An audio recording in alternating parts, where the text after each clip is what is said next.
Menteri Hak Asasi Manusia Natalius Pigai mengecam keras tindakan militer Israel yang menahan rombongan misi kemanusiaan global Sumut Flotilla yang sedang menuju Gaza membawa bantuan serta dukungan internasional bagi warga sipil di Gaza.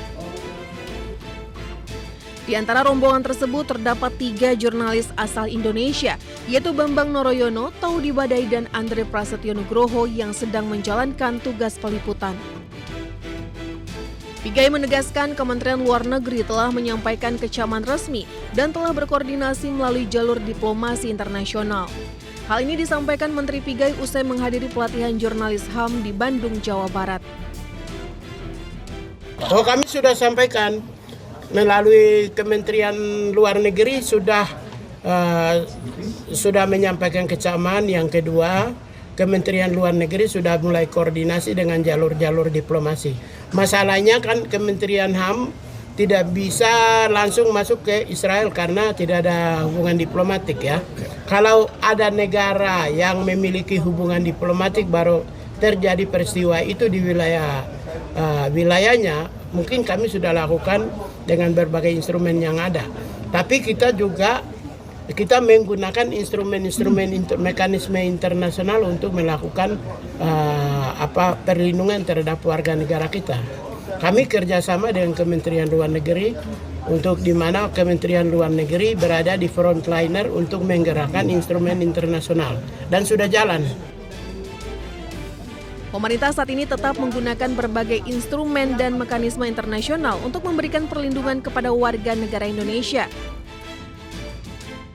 Menham juga mendukung upaya diplomatik Kementerian Luar Negeri untuk memastikan perlindungan dan keselamatan warga negara Indonesia yang menjadi bagian rombongan misi kemanusiaan menuju Gaza.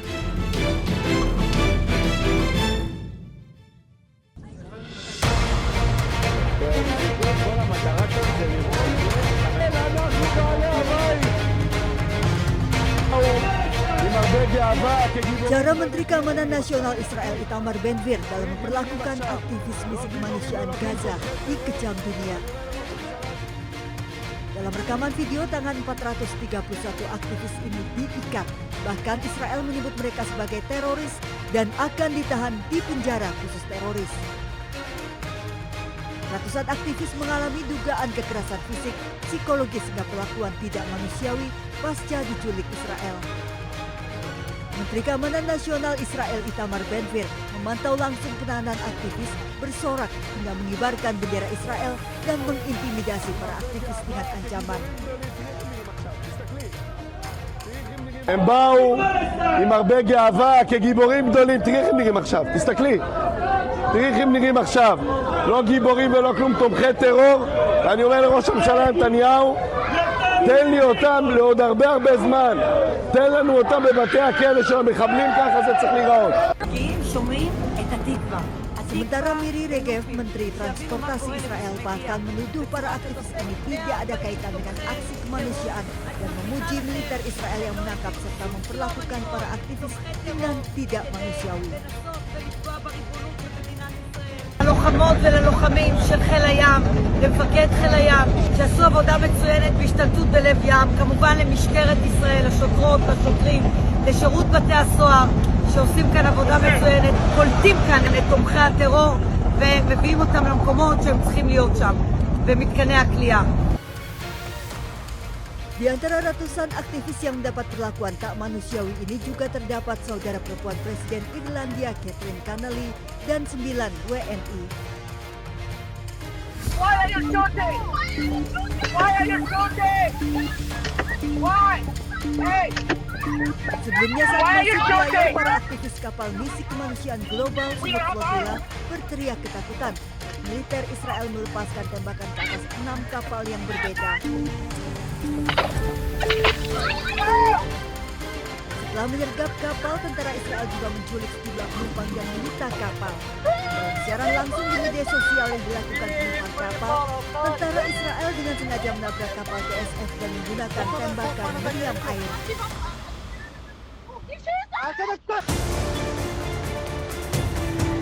Kabar seorang model perempuan yang dibegal di pinggir tol Kebun Jeruk, Jakarta sempat membuat warga Jakarta prihatin.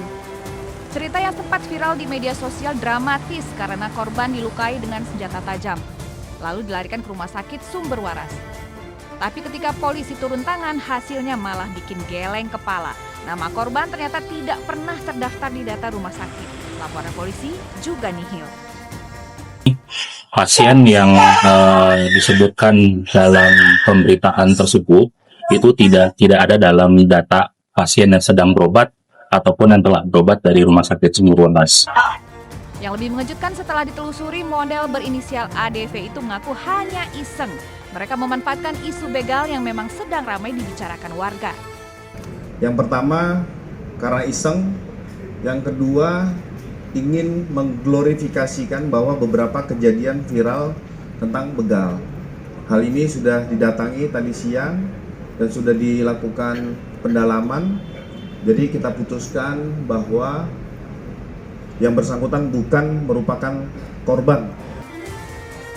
Polisi mengingatkan agar bijak menggunakan media sosial karena sekali hoaks menyebar, yang lelah bukan cuma polisi tapi juga masyarakat yang ikut takut dan resah. Terlebih saat ini polisi sedang sibuk menjaga ketertiban dan mengejar begal yang marak beraksi. Tim Liputan iNews melaporkan.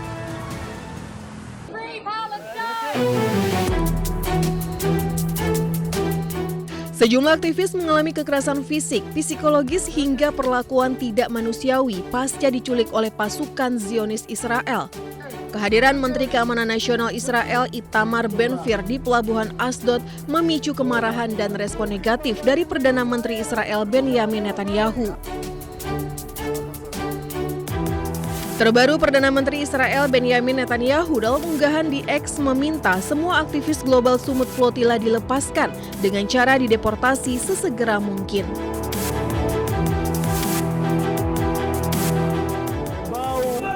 עם הרבה גאווה, כגיבורים גדולים. תראי איך הם נראים עכשיו, תסתכלי.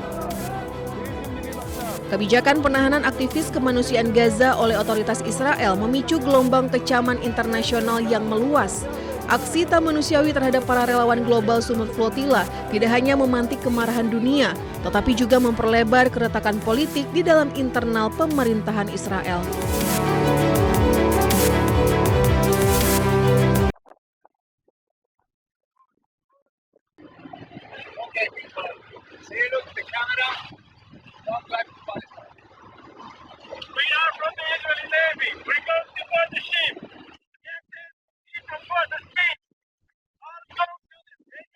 Zionis Israel mengkonfirmasi bahwa 430 aktivis di atas kapal bantuan Global Summit Flotilla yang menuju Gaza dibawa ke Israel. 87 aktivis dilaporkan mogok makan, memprotes atas penahanan mereka dan menunjukkan solidaritas dengan tahanan Palestina di penjara Israel.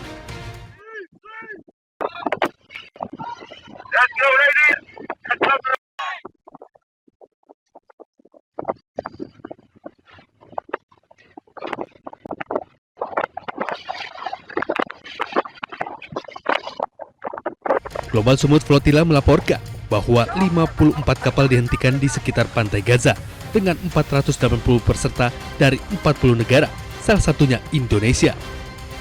Dari 430 aktivis yang ditangkap Israel, dikonfirmasi 9 orang delegasi Indonesia juga ditangkap saat mencoba menembus blokade Israel.